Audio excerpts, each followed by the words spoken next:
ഉണ്ണേട്ടാ നിങ്ങൾ 500 ചോദിച്ചേ? ഇത് ഞാൻ 31 കേട്ടാ തീർച്ചയായിട്ടും. ആയിക്കോട്ടെ, സാരല്ല. അല്ല, ഇന്നലെ നിങ്ങൾ കാർ നോക്കാൻ പോയിനല്ലേ? ഇന്നോട് ആരാ ഇതെല്ലാം പറഞ്ഞിന്?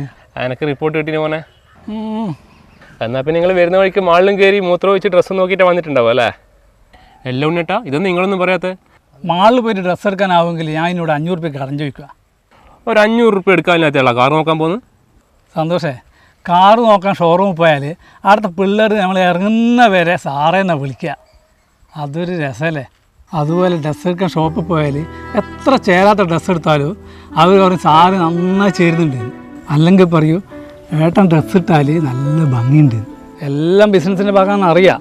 എന്നാൽ കുറച്ച് സമയത്തേക്കെങ്കിലും എന്നെ ബഹുമാനിക്കാനും നല്ല വാക്ക് പറയാനും ആരെങ്കിലും ഉണ്ട് എന്ന് പറയുന്നത് നല്ലൊരു ആശ്വാസമല്ലടാ.